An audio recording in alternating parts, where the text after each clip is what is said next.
So I'm going to talk about two things really here today. The first is, who is the Holy Spirit? And we're going to, again, delve into as much as we can into the mystery of God. Don't you feel privileged to be here tonight, by the way? Like, where else can you do that? Tonight, we're going to dive into the mystery of God. This dude's eating his chips over here. He's like, yeah, let's do it. All right. I heard some chips. I don't know if that was... Oh, that's you. Okay. Is that your bubble gum? That's some crackling bubble gum you got there. Oh, that's you. Keep up the good work. All right. So we're going to talk about the mystery of God, delving into the Holy Spirit. But we're also going to talk about the sacraments and how God's Holy Spirit works through all 7 of those. But first, without further ado, that mystery of God thing. All right. Here we go. This is not going to be easy, but the best we can say about God, all right, is that God is one divine nature in 3 divine persons. Basically what we're talking about here is the Trinity. But God is one divine nature in 3 divine persons. Let's break that down for a second here. Take that word nature, okay?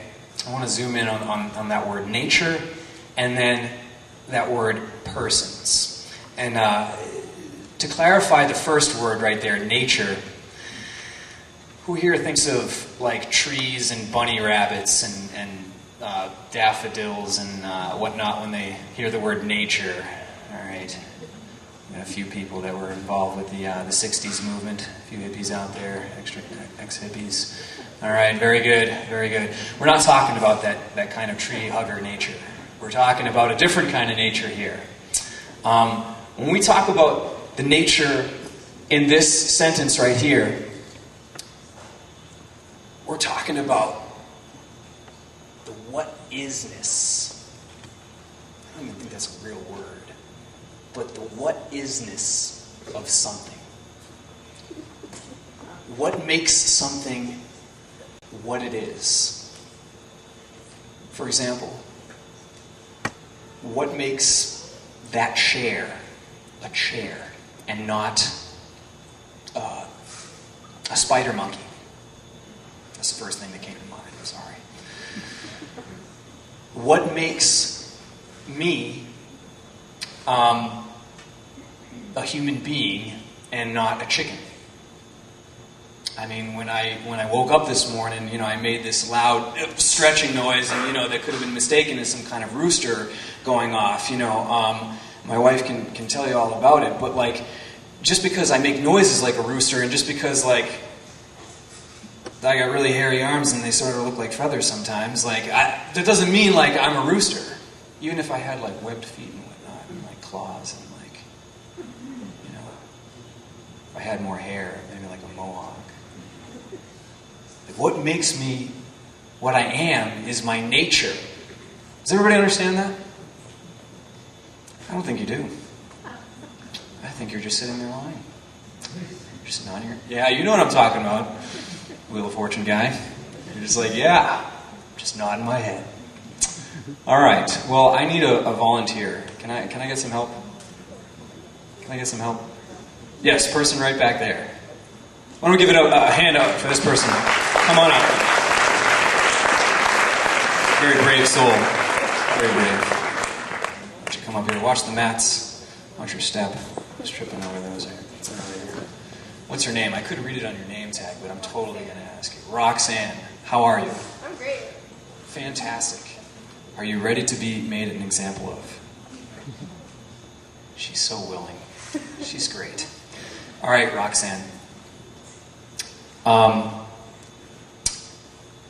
All you have to do is just stand there and look like, just be yourself. Okay. You can do that. All right. You're doing well so far. I don't even know you, so I don't know if you're being yourself, but like you're You are. I'll take it away from you.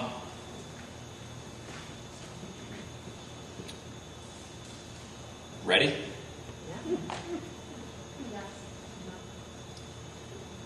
What is this? You gotta shout it out. A young lady, person, human. Yes, thank you. Again, just for the people in the back, or the iPod speaker guy. What is this? Child of God. Child of God? No, what were the other things you guys said? Let's say a human being. Say a human being.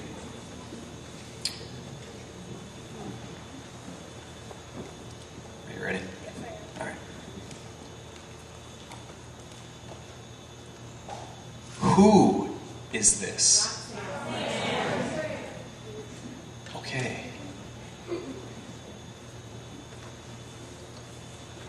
What is this? All of the above. Who is this?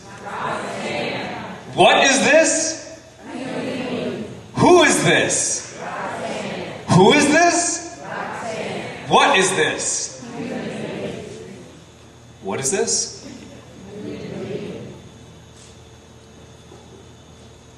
Do you guys understand the difference between what and who? What has something to do with the nature? Who doesn't have to do with nature. When we talk about who someone is, you're talking about the persons. Thanks, Roxanne.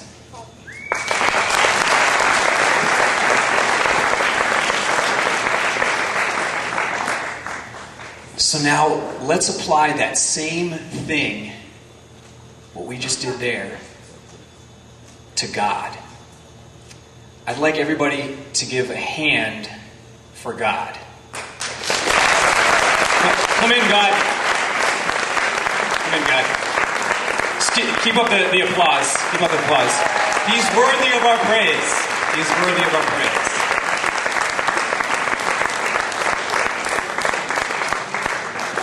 Watch your step there. All right. Okay, watch the chord. All right, seriously? Like, for real? Are you kidding me?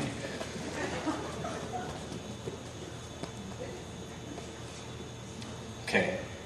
Same principle. Here we go. Ready? What is this? God. The Holy Trinity. God. God.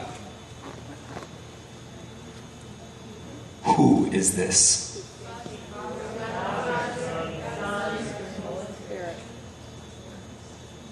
What is this? Who is this? Father, Son, and Holy Spirit. Thank you, Mrs. Whaley. Thank you, people dressed up as God. Let's give it up for these guys.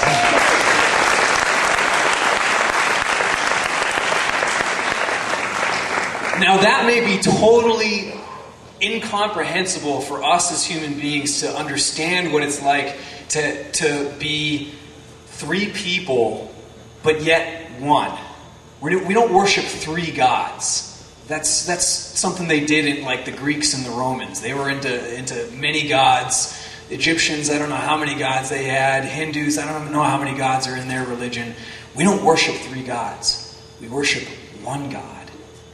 But just like a stream has many little rivers or little brooks coming off of it, but they're all part of the same body of water, so is God.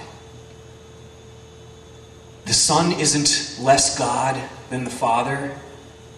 The Holy Spirit isn't less God than the Son. The Holy Spirit isn't more God than the Father or the Son. They're all equal. They're all as much God as the other is. But yet they all are different persons. Just as you and I are different persons. And how this all works, all right. How does God work? How does that Trinity work? Like, this is just a symbol or whatever, but what's going on inside of God?